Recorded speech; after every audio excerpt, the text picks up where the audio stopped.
Hola, buenas noches. Perdón por el retraso a todos los que están acompañando esta transmisión.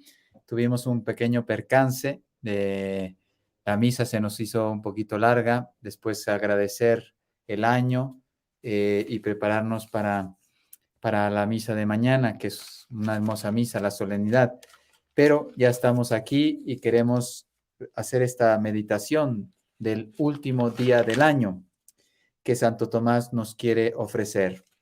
Por lo tanto, mil disculpas para los que se van a conectar hoy. Sé que va a ser un día difícil para muchos de ustedes porque tendrán el tema con la familia, etcétera. Mas, sin embargo, pues no importa los que podamos estar. Vamos a estar muy en oración. También que sirva un poquito de que no sea solamente una celebración desde el punto de vista familiar, que no es poco, digamos, solo material, porque se come bien, porque hacemos las 12 uvas, el brindis y no sé qué, sino porque verdaderamente pues tuvimos un momentito de oración.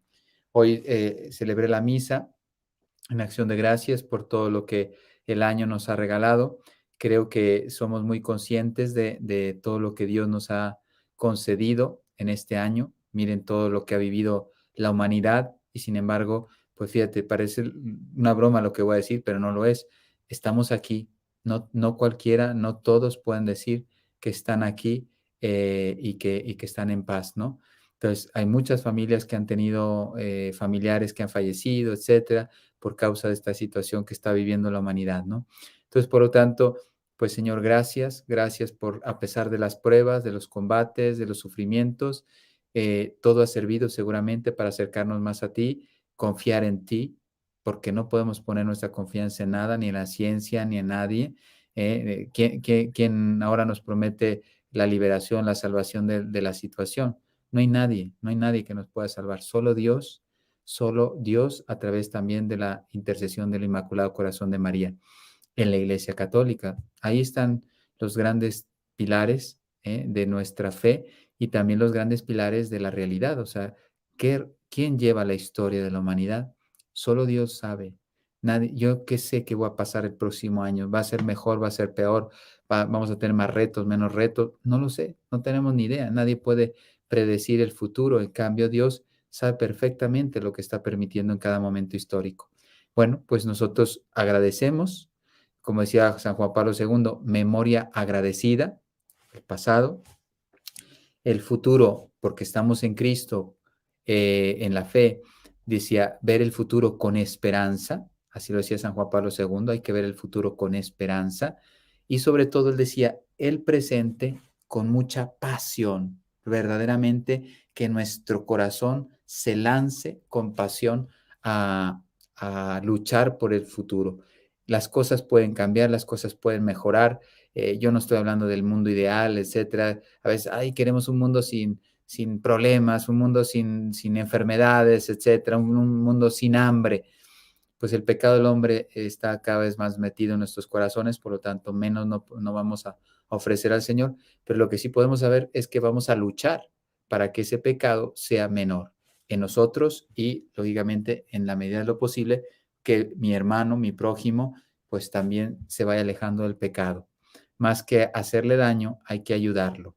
Bueno, ¿cuál es el tema que nos propone hoy Santo Tomás de Aquino? Es muy sencillito, por lo tanto tampoco me quiero alargar demasiado para que pasen pues con familia, seguramente están en familia. Por eso si hoy se conectan pocos no habrá problema porque todo el mundo está con sus familias.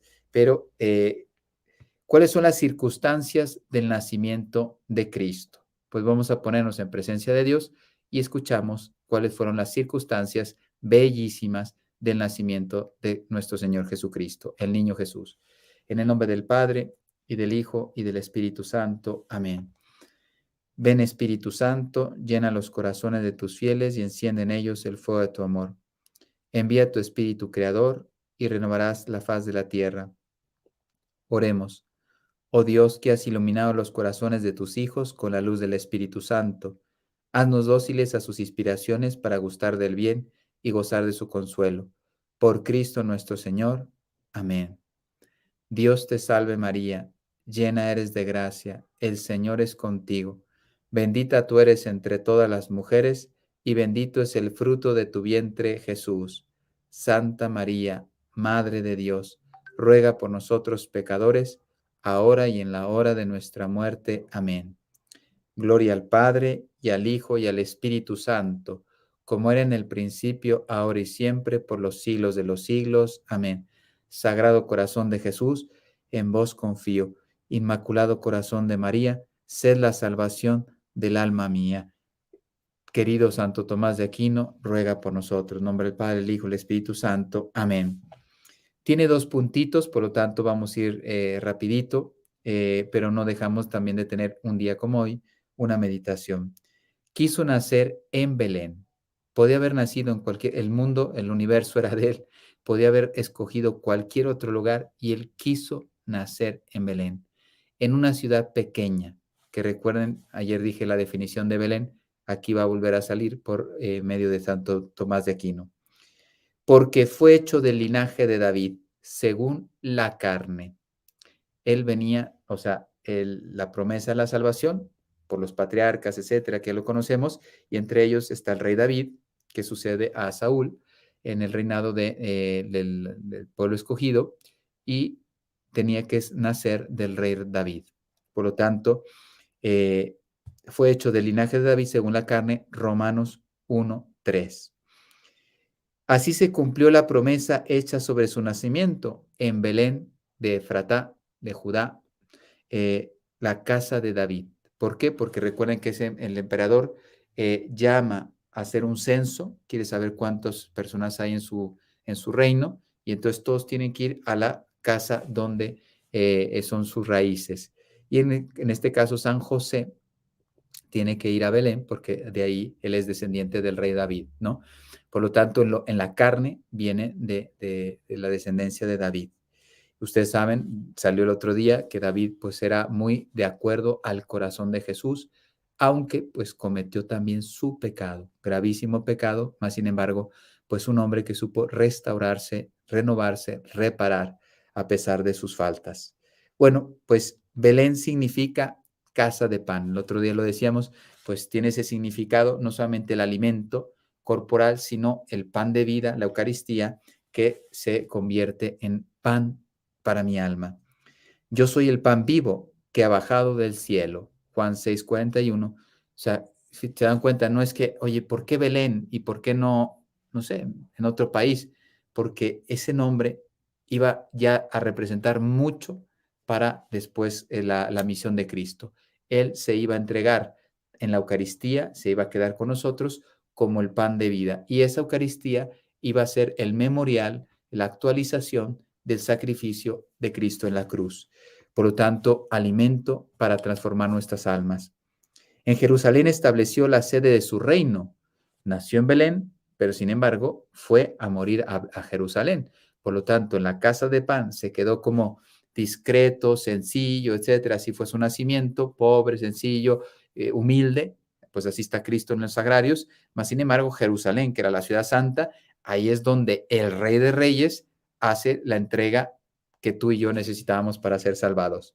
La sede de su reino y así edificar el templo de Dios. Fíjate, el templo majestuoso que preparó el rey David, después construyó Salomón, que era majestuoso, terminó siendo destruido precisamente porque ya el templo físico no era lo fundamental, sino, como decía Cristo, templos vivos. El que viva en gracia, el que vive en la amistad de Dios, ese es el verdadero templo que vive con Dios.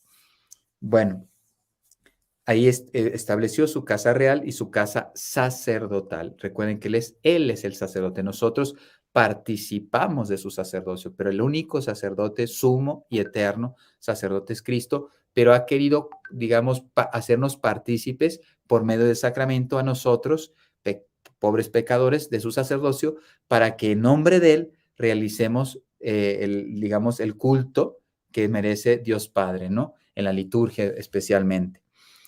Y así edificar el templo de Dios, casa real y casa sacerdotal, reino consumado en su pasión, pasión, muerte, y ahí confirma que él era verdadero Dios en su resurrección. Los hombres buscan ciudades notables, ¿no? Para decir, oye, yo soy de no sé qué apellido, de no sé qué casa, ¿te acuerdas cómo decían, yo soy de la nobleza, ¿no? Porque pertenezco a la casa de no sé qué apellido, ¿no? Sea italiano, sea francés, no sé cuánto. Y al final pues eso, ¿qué vale? Tu apellido, tu nobleza, ¿dónde se queda? Porque eso es en la historia humana. Y sabes que después de un tiempo, pues te vas a sepultar. Por lo tanto, pues nada más, nada más. Eso es lo que te queda de tu nobleza. En cambio, de la nobleza espiritual, ya puede ser rico, pobre, grande, pequeño, hablar inglés, francés, alemán, lo que sea. Tu riqueza espiritual se convierte en tu tesoro. Y podemos decir, utilizando la misma vocabulario, tu nobleza es que eres hijo de Dios por el bautismo, porque fuiste fiel, etcétera, etcétera, etcétera. Eso te hace grande a los ojos de Dios y te da un premio con el rey, te permite participar con el rey.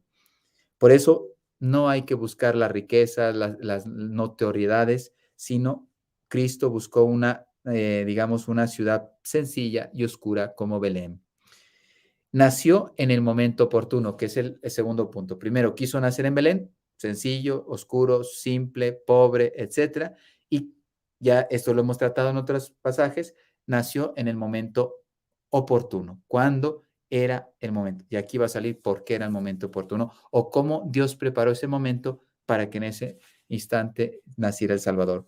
Los hombres están sujetos a las necesidades del tiempo, por lo tanto, recuerden en las catequesis pasadas, no podía venir ni demasiado pronto porque el hombre no se daría cuenta de cuánto necesitaba Dios, no podía ser hasta el final porque no habría ningún fiel. O sea, mira cómo estamos, 2000 años de cristianismo y cómo estamos ahora, también los de la iglesia, fallamos mucho al Señor. Imagínate si no hubiera venido el Señor y viniera al final del mundo, es que no hay nadie, no habría fe. Si ya con su venida es probable que no haya fe, te puedes imaginar si no hubiera venido Cristo, es que, bueno, algunos patriarcas, etcétera, algunos fieles, ahí está el ejemplo, Salomón falló, que también era un hombre sabio porque tenía una luz impresionante, David falló, o sea, si no está la gracia de Dios, es muy difícil perseverar.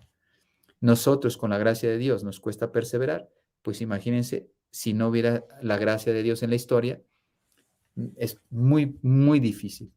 Un Abraham, no sé, algunos profetas que fueron muy fieles, etcétera. Ahora con la Virgen María se inaugura la fidelidad total. San Juan Bautista, que ustedes saben que fue justificado por Dios en el seno de Santa Isabel, pero fue porque recibió la gracia del bautismo sin, bueno, la justificación, porque el bautismo no lo recibió, pero recibió la gracia, ¿sí? Fue justificado. Bueno, seguimos. Ordenó el lugar y la mamá, o sea, preparó todo. Belén tenía que ser una cueva humilde y sencilla porque así nos iba a dar mucha ejemplo. Nos vino a sacar del estado de servidumbre y nos llevó al de la libertad y tenía que ser en este momento. Ahora nosotros que somos post-Cristo, después de Cristo, pues qué alegría, tenemos opción. Ahora que yo les daba la homilía del nuevo año, yo les decía, mira, porque hicimos como una especie de balance, durante la homilía algunas preguntas retóricas y cada uno iba pensando qué has hecho en la vida, qué has hecho por el mundo, cuáles son tus desafíos, cuáles son tus errores, o sea, realmente has hecho un balance de tu vida. Y a lo mejor decía, pues algunos ni siquiera se han planteado algo así, pero esto te ayuda a decir, todavía mañana, nuevo año, tengo tiempo de recuperar, de reparar, de amar, de servir, de entregarme, etcétera. O sea, no estaba vida, no era el juicio final, era digamos, un balance que me hace tomar fuerza, también conciencia de lo que tengo que mejorar y el próximo año, pues, ponernos en marcha. Bueno, nos rescató del pecado. Asumió nuestra mortalidad para conducirnos a la verdadera libertad. Se sometió libremente al censo del emperador romano. Así estaba todo organizado. Fíjate, si no hubiera habido censo, hubiera nacido en Nazaret y no, las profecías ya habían dicho que era Belén. Tú no eras la ciudad más pequeña, al contrario, de ahí va a salir el Salvador, de Belén, de una ciudad pobre y pequeña. Entonces, y fíjate, dices, ¿qué tiene que ver el emperador romano? No sabía yo creo que ni la existencia de las escrituras del plan de Dios, seguro no lo conocía. Y fíjate, participó gracias a esto y a lo mejor no a lo mejor, él lo hacía por saber cuántos tenía, cuántos impuestos iba a cobrar, etcétera. Fíjate, por ambición, por pecado, si quieres ponerlo así, por pecado, impone, no pregunta, impone ese censo y José se ve obligado a ir a Belén para que cumpla las escrituras. Dios, ¿te das cuenta? Ahora sí, esta frase que les voy a decir que le dijo Cristo a Santa Faustina Kowalska es muy buena, porque ahora con lo que acabo de decir va a confirmar esta frase. Dice, los buenos y los malos, o sea, los que pecan, me ofenden, quieran o no, cumplen mi voluntad. O sea, todo está de acuerdo a la voluntad de Dios, hasta los malos. Fíjate, el emperador cumplió la voluntad de Dios. Judas tristemente traicionó a su maestro, a su amigo, su señor, mas sin embargo cumplió, el, alguien tenía que traicionar. Y fue advertido para que te des cuenta que Dios sabía que iba a haber un traidor, porque por esa traición Cristo iba a entregar su sangre. Y así se iba a percibir el valor de la entrega de Cristo en la cruz. Su sangre derramada, tú y yo la estamos ahora agradeciendo y gozando. Bueno, Cristo venía a congregar a todos los pueblos, fíjate, en ese momento el Imperio Romano prácticamente todo el mundo conocido lo tenía integrado el emperador romano, pero era la parte, digamos, política, porque los corazones odiaban a los romanos, al menos los judíos seguro. Entonces, te das cuenta, sí, había una especie de unidad, pero impuesta. En cambio, Cristo viene a ser una unidad del género humano, pero por amor, por libremente, libertad. En cambio, lo otro era una imposición, que es lo que los mundos ahora, China nos quiere imponer Rusia nos quiso imponer hace años, Estados Unidos nos quiere imponer, etcétera. O sea, los poderosos imponen sus ideologías, sus planteamientos de vida y no nos preguntan. Esto es lo que yo digo, esto es lo que es así y ahora todo el mundo a ponerse a mi servicio, ¿no? En cambio, Cristo vino a congregar todos los pueblos en una unidad, pero él como centro, como pastor, como rey supremo, pero en base al amor, ¿sí? Descubriéndole, amándole, nos vamos uniendo unos a otros y entonces esa unidad sí persevera en el tiempo. Las otras unidades, en cuanto se acabó el imperio romano, mira, se desgregó todo. ¿Quién quería saber de los romanos? O sea, y más los que estaban sufriendo el yugo de su conquista. La ley de Dios estaba, entonces él quería un solo rebaño con un solo pastor, dice la escritura. La ley de Dios estaba bajo el poder del rey inicuo, te digo, hacía un censo para cobrar más, decía, pues aquí se me habían escapado algunos, pues ahora a pagar porque todos tienen que pagar, ¿no? Y sé dónde estás, dónde vives, de qué familia vienes, etcétera. No te me escapas, tienes que pagarme porque yo soy el más poderoso de este mundo, entre comillas, en lo humano, ¿sí? En cambio, fíjate, dice, viene Cristo como médico precisamente a sanar esos errores, por eso la doctrina social de la iglesia. Cristo no solamente habló al espíritu, que nos ayuda mucho, sino también a las relaciones, digamos, a las realidades temporales, a la familia, al Estado, a la sociedad, a la cultura, etcétera. O sea, el Evangelio le habla a todas las realidades temporales. ¿Para qué? Para que podamos vivir de acuerdo al Evangelio, ¿sí? Y pueden impregnarse las leyes, las instituciones, etcétera, pero ahora hubo un tiempo, la Edad Media, la evangelización llegó como a una cúspide, un culmen, y después, ahora estamos viviendo pues un deterioro gravísimo de la presencia del evangelio en la sociedad, en lo cotidiano, ¿no? Bueno, y a eso vino Cristo, a sanar todos esos abusos, porque él tenía una fórmula, una solución, que es la palabra de Dios, para poder evitar estos abusos. Pero el hombre, fíjate, conoce la palabra de Dios. Hace 2000 años está aquí esta palabra con nosotros y sin embargo queremos optar por lo contrario. El hombre quiere sufrir porque quiere. Libremente acepta no amar a Dios. Acepta las tinieblas y no la luz. Vino a alumbrar a las naciones, para alumbrar a los que estaban de asiento en las tinieblas y en sombra de muerte. Lucas 1:79. Por lo tanto, así también quiso aguantar no solamente el tiempo, la pobreza, o sea, está hablando Santo Tomás como las condiciones que escogió, que era conveniente en ese momento histórico, porque había paz, en aquel momento había paz, y entonces venía el príncipe de la paz a congregar en el amor, etcétera, y le falta uno, el frío. Era una época de mucho frío y por lo tanto también ya desde pequeño empezó a experimentar el sacrificio en su carne. te das cuenta, es que Dios nos da ejemplo en todo. Asumió el cansancio, el hambre, la sed, el frío, etcétera. Pues este niño pasó frío, ¿sí? Y no renunció, siendo rey de reyes, también padecer esto porque era un bien para los demás. Bueno, ¿cuál es el propósito para mañana? Muy sencillo, muy sencillo. Dedíquenle 5 minutos, hasta menos, pero 5 minutos máximo les da. Te sientas, invocas al Espíritu Santo y ponte siete